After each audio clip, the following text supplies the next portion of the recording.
বলছেন যে যখন তুমি ওই জায়গাটা, মায়ের জায়গাটা, ভালোবাসার জায়গাটা, প্রতারণার জায়গাটা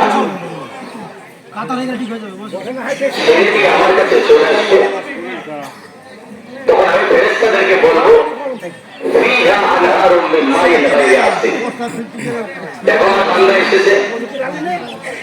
আমি তার উপরে যে রোজা দীর্ঘ সময় পর্যন্ত ফরজ করেছিলাম, সে রোজা রেখেছে,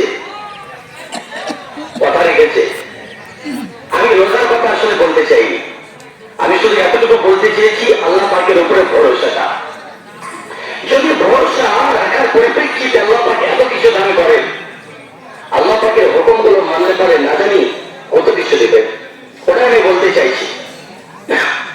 আল্লাহ পাক বলছেন ফিহা নাহারুম মিন মাইন গায়রি আসিল। আমি একটা কথা বলেছিলাম আপনাদেরকে, পৃথিবীতে এমন কোন জাতির কথা আল্লাহ পাক বলেননি, এমন কোন ব্যক্তির কথা আল্লাহ পাক বলেননি, এমন কোন বক্তার কথা আল্লাহ পাক বলেননি যে মুসলিম ব্যতীত আল্লাহ পাকের সুন্দরভাবে বানানো জান্নাতে সেখানে অন্য কেউ প্রবেশ করতে পারে বা তাদের ব্যাপারে চিন্তা ভাবনা করা যেতে পারে, এমন ধরনের কোন বাক্য আল্লাহ পাক বলেছেন ওটা পৃথিবীর কোন আলেম আপনাকে প্রমাণ করিয়ে দেখাতে পারবে না।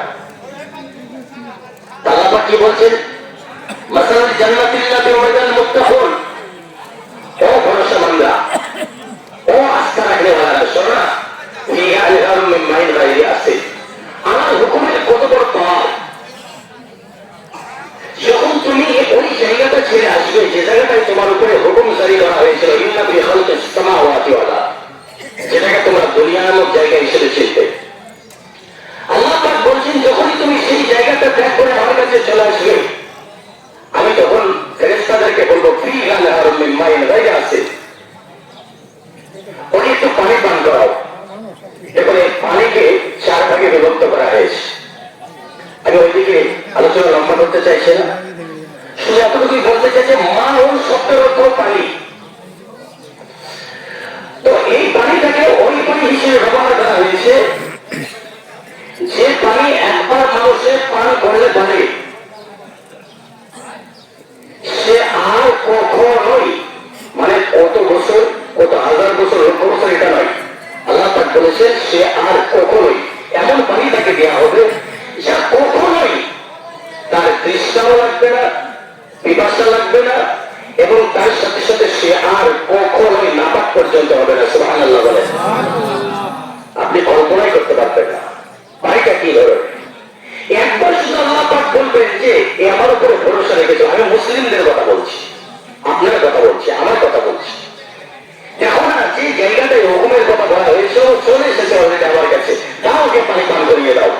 একবার জাস্ট পানি পান করবে, তো আল্লাহ পাক বলেন এই পানি পান করার সাথে সাথে তার তৃষ্ণা এমন ভাবে নিবারণ হয়ে যাবে যে আর কখনোই তো সে বিকশিত হবে না এবং সে আর কখনোই নাপাক পর্যন্ত হবে না। আপনার কথা আল্লাহ পাক বলছেন, আপনার কথা, আমার কথা, মুসলিমদের কথা আল্লাহ পাক বলছে। এরপরে যখন আল্লাহ পাক দেখবেন যে একজন মুসলিম আল্লাহ পাকের কাছে ওয়াপাস কাছে ফিরে গেছে, আল্লাহ পাক বলবেন দেখো না এসেছে, আমার কাছে এসেছে, আমার বান্দা এসেছে। ফেরেশতা বলবেন আল্লাহ কি করতে হবে? আল্লাহ পাক বলবেন ওকে একটু দুধ পান করিয়ে দাও। কি পান করাবে? দুধ। এই দুধটা কেন পান করাবে জানেন?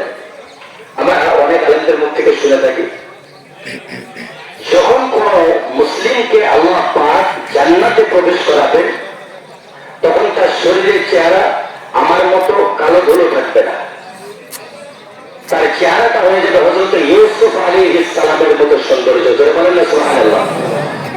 আপনি এটা ভাববেন না যে হুজুর মাঠে কাজ করে, রৌদ্রে কাজ করে, বর্ষাতে কাজ করে চেহারা কালো হয়ে গেছে। আপনাকে আল্লাহ পাক এইভাবে জান্নাতে দিবেন না, কারণ সুন্দর জায়গাতে সুন্দর সুন্দর জিনিস দিয়েই মানান করা হয়। তো এই কারণ থেকে আল্লাহ পাক বলবেন দেখো না ইত্তাকুল্লাহ, এরা আমাকে ভয় করেছে, ওদেরকে দুধ পান করিয়ে দাও। একবার দুধ পান করিয়ে দেওয়া হবে আর সাথে সাথে মুমিনদের চেহারাগুলো, মুসলিমদের চেহারাগুলো 18 বছর বয়স হয়ে যাবে একটি পুরুষের, আর একটি নারীর বয়স হবে 16 বছর, একটি পুরুষের বয়স হবে 18 আর একটি একটি নারীর বয়স হবে 16, আর তাদের চেহারা কেমন হবে? হযরত ইউসুফ আলাইহিস সালামের মতো। সুবহানাল্লাহ বলেন না? এই চেহারাটাকে চেঞ্জ করার জন্যই আপনাকে আর আমাকে দুধ পান করা লাগবে। আজও পর্যন্ত দুধের জাগতিক যে দুধ রয়েছে এরও একটি বিশেষ গুণ রয়েছে, যদি একটু মিলিয়ে দেখেন তো এরও বেশ কিছু এফেক্ট আমরা পাই। তো যাই হোক, 3 নম্বর আল্লাহ পাক বলবেন ওয়ানহারুম মিন খামরিন লাযযাতান লিশারিবিন। এই শুনুন না, আজকে এই ঈদের মাঝে আমি শুধু আপনাকে এতটুকুই স্মরণ করিয়ে দিতে চাইছি যে পৃথিবীতে আল্লাহ পাক কোন ব্যক্তিকে, কোন গোত্রকে, কোন ধর্মের মানুষকে এই কথা বলেননি যে সে যখন আমার উপরে ভরসা করতো আমি একবার ভেবে দেখবো যে তাকে জান্নাতে দেওয়া যায় কিনা। এ কথা আল্লাহ একবার বলেননি, শুধুমাত্র আপনার জন্য যেটা বলেছেন। আল্লাহ পাক বলছেন যে 3 নম্বরে যখন একজন মুসলিম ব্যক্তি আমার কাছে চলে আসবে, অর্থাৎ দুনিয়া ত্যাগ করবে, তখন আমি ফেরেশতাদেরকে বলবো